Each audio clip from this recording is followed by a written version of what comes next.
Stop talking. Right now in this moment you are bleeding power through your mouth.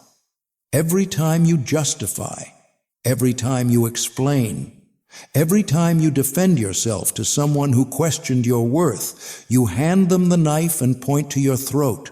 You have been trained since childhood to believe that clarity is kindness, that explanation is respect, that if you just articulate your position well enough, people will understand you, and the conflict will dissolve. They lied to you. The world does not judge you by the truth of your words. It judges you by the desperation in your delivery. And the moment you start explaining, you have accepted a role you should never accept. The role of the defendant. Look around you. The people who command respect the people who hold power. They do not explain themselves. They state, they act, they move, and when challenged, they do something that terrifies the weak. They go silent. Silence is not the absence of speech. It is the presence of power. And if you want to stop being used, stop being ignored, and stop being controlled, you must learn the dark art of the non-response. Niccolo Machiavelli understood this 5 centuries ago when he wrote The Prince. He knew that power is not about being right. It is about who holds the frame. And the moment you defend yourself, you step into their frame. You become the accused in a courtroom that does not exist. Today we are going to dismantle the biological programming that forces you to speak when you should be still. We are going to explore the 7 Machiavellian laws of strategic silence. These are not communication tips. These are weapons. By the end of this, you will understand why your need to be understood is exactly what makes you a slave. But I warn you, once you stop explaining yourself, people will fear you. They will call you cold. They will call you arrogant. And you will smile because you will finally know what they really mean. They mean you are free. Law 1. The defendant never wins. Why do you do it? Why, when someone accuses you of something, is your first instinct to provide evidence of your innocence because you learned it as a child. When the teacher accused you of cheating, when your parent accused you of lying, the only way to escape punishment was explanation. You learned that authority figures hold the power of judgment. And you learned that survival depends on convincing them you are good. The problem is, you grew up, but your psyche did not. You are still projecting that parent, that teacher onto everyone you meet, your boss, your partner, the stranger on the internet, even your enemies. Machiavelli wrote, "Men judge generally more by the eye than by the hand, for everyone can see you, few can feel who you are." When you defend yourself, you are subconsciously saying, "You are the judge, I am the child, please accept my plea."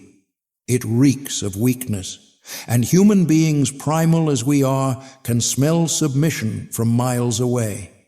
Here is the brutal truth. The courtroom does not exist. There is no judge.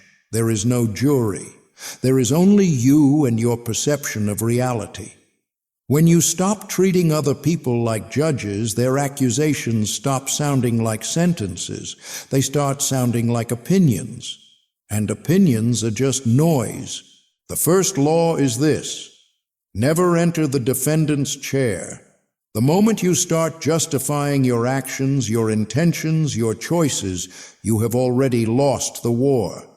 You have accepted their authority to evaluate you. A king does not explain his decree to the peasant. A lion does not explain its hunt to the gazelle. Stop rambling. Stop showing texts to prove your point. Stop bringing up past events. The moment you do, you signal that your internal stability depends on their agreement. You have given them the key to your house. Law 2. The power of the void. Let me paint you a scenario. Someone throws a verbal attack at you. You are being incredibly selfish right now. The old you would say, no, I'm not. I did X, Y, and Z for you yesterday. I'm just tired. Defensive, weak, reactive. Now imagine the Machiavellian approach. They say, you're being incredibly selfish right now. You look at them. You hold eye contact.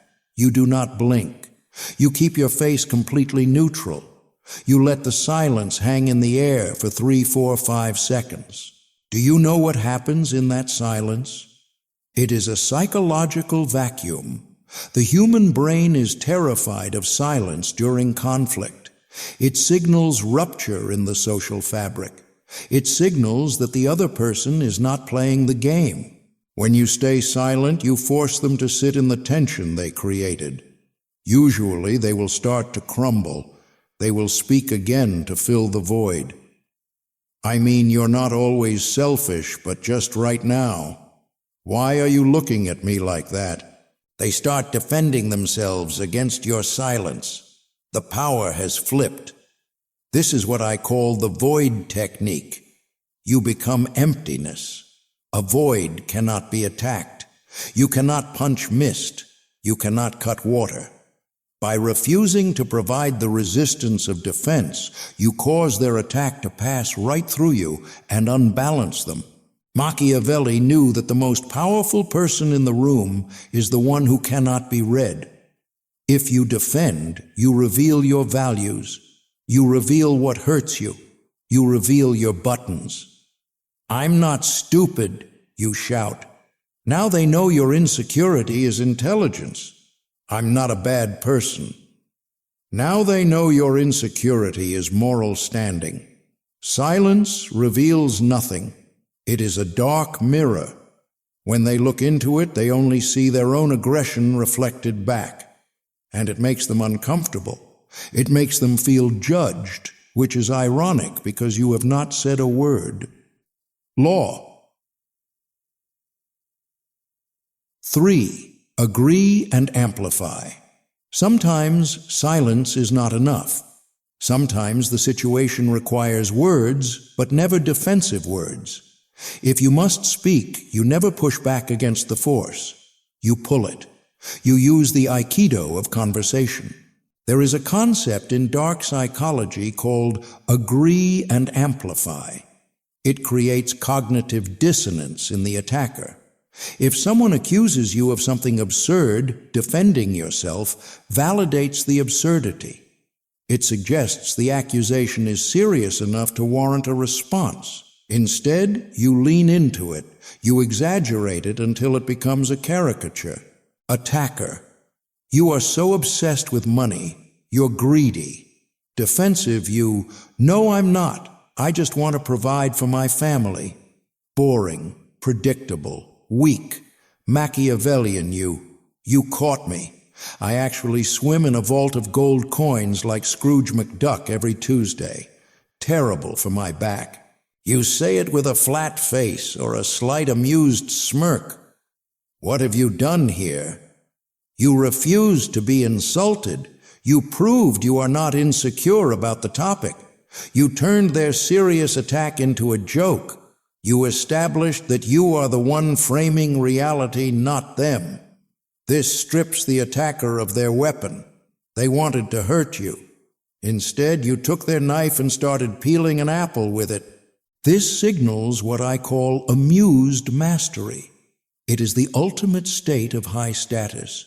It is the attitude of a parent watching a toddler throw a tantrum. You do not get angry at the toddler. You do not argue with the toddler. You are amused by the drama because you know you are safe. When you defend yourself, you are getting down on the floor and screaming with the toddler.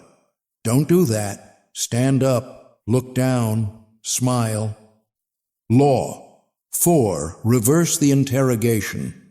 Every conversation has a hidden architecture. In conflict, there is usually a judge and a defendant. The judge asks questions. Why did you do that? What were you thinking? The defendant answers. Whoever is asking the questions holds the power. Whoever is answering is losing status. The most lethal Machiavellian trick is to simply refuse the role of defendant and seize the role of judge. You do this by answering a question with a question or by analyzing their behavior instead of your own. Them, why are you always so late? Defensive you. There was traffic and my alarm didn't go off. Losing. Machiavellian. You, why does my arrival time affect your mood so deeply? Boom. Do you see the shift? Suddenly, we are not talking about the clock. We are talking about their emotional stability. We are talking about their reaction. You have put the spotlight back on them. Them, you're being ridiculous. Machiavellian you. What makes you feel the need to use labels like that to get your point across? You are psychoanalyzing them in real time. This is infuriating to a manipulator. They want you on your back foot. Instead, you are walking around them, observing them like a specimen in a jar. It's interesting that you perceive it that way. Does saying that make you feel better? You seem very invested in this. These phrases are shields. They acknowledge the sound coming out of the other person's mouth, but they do not accept the content. It is a boundary, a verbal force field. You are saying, this is your stuff, not mine. Keep it. Control. 5. The fogging technique. Now for the paradox. Sometimes the most aggressive power-flipping move you can make is to agree, but not the way you think.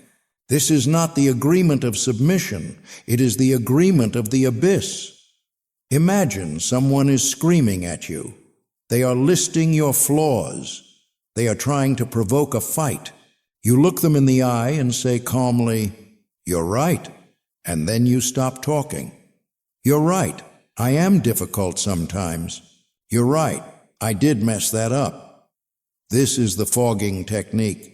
When you throw a rock into a fog bank, what happens? Nothing. No thud, no rebound. It just disappears. When you agree with an attacker, you steal their momentum. They are pushing against a door expecting it to be locked. When you open the door, they fall on their face. They want a fight. They want resistance. Resistance validates their anger. Agreement neutralizes it. But here is the nuance. You must agree with the truth in their statement without accepting the shame they are trying to attach to it. There is a difference between admitting a mistake and accepting a character assassination. You messed up this report. You're incompetent. Defense. I'm not incompetent. The data was wrong. Power move. You're right. The report has errors. I'll fix it. Notice what was left out.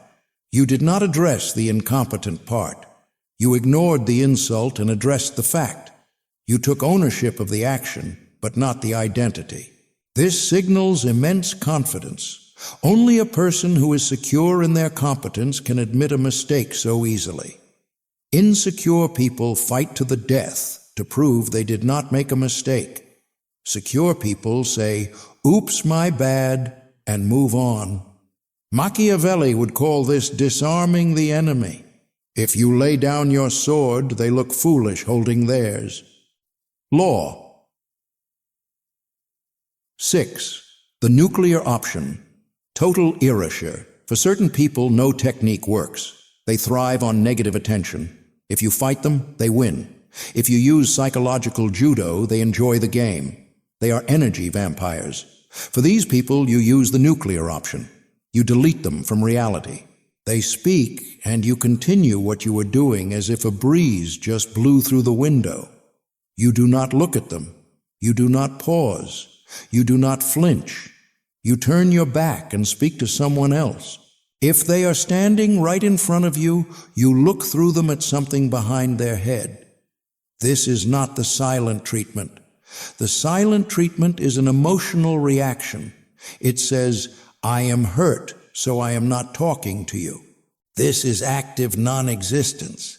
It says, you are so beneath my notice that my brain does not even register you as a biological entity. This triggers deep primal panic in the attacker. Being ignored is biologically more painful than being attacked. Attack acknowledges existence. Indifference denies it. They will escalate. They will get louder. They will say more hurtful things. Let them. The louder they get while you remain oblivious, the crazier they look. They will burn themselves alive in the fire of their own desperation. And you are just sipping your coffee, discussing the weather completely unbothered. This is ultimate dominance. It is the dominance of the mountain over the ant. The ant can bite the mountain all day. The mountain does not care. Law. 7. Build the internal fortress. None of this works if it is just a tactic. If you are using these lines but your voice is shaking, your eyes are darting, your energy is screaming, please like me, it will fail. Dark psychology is 20% words and 80% nonverbal frame. You have to build the internal architecture to support the silence. This brings us back to the shadow. Why does it hurt when they attack you? Because they are touching a wound that is already there. If I tell you that you have green skin, you will not get mad. You will think I am crazy. You will not defend yourself. You will laugh. But if I tell you that you are a failure and you defend yourself, it is because part of you suspects I might be right. The ultimate defense is not a verbal technique. It is self-knowledge. It is looking into your own darkness, owning your own flaws, and accepting your own shadow. When you know you are capable of selfishness and someone calls you selfish, you say, sometimes yes. When you know you are capable of cruelty and someone calls you cruel, you say, I can be. You cannot shame a man who has already accepted himself. You cannot expose a woman who has nothing left to hide. This is what it means to be untouchable. It means you have integrated the parts of yourself that others try to use against you. You become transparent. The light passes through. The arrows pass through. You are no longer a fortress that needs defending. You are the wind. The transformation, kill the beggar within here, is the challenge. For the next 7 days, you are going to play a game. The game is called No Defense. No matter what happens, no matter how small the accusation, you are forbidden from explaining yourself. If you are late, say, I'm late. Do not give the reason. If you spill coffee, say, I spilled the coffee. Do not blame the cup. If someone misunderstands you, let them misunderstand you. Sit in the fire of that discomfort. Feel the urge to fix it, to manage their perception to be the good guy. And let that urge burn to ash. Watch what happens to the people around you.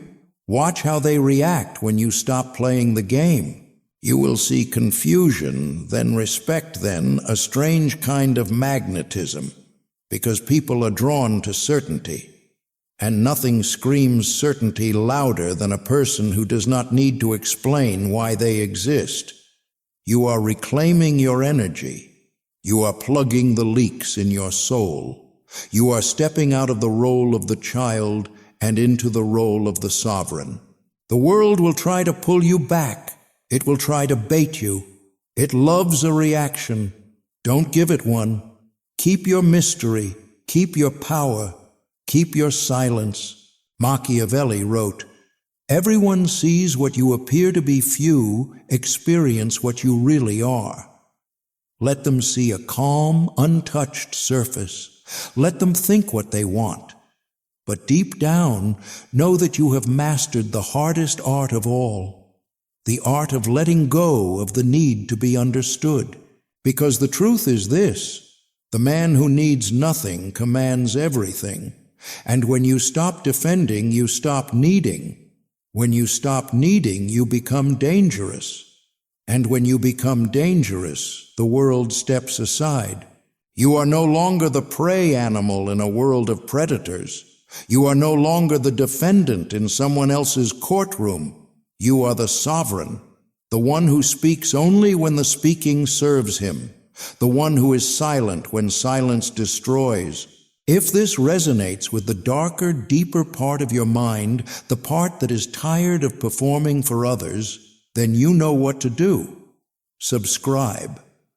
But not because I asked you to. Subscribe because you are done being controlled by the need for approval. This is not self-help. This is self-conquest. Welcome to the Order of the Silent Kings.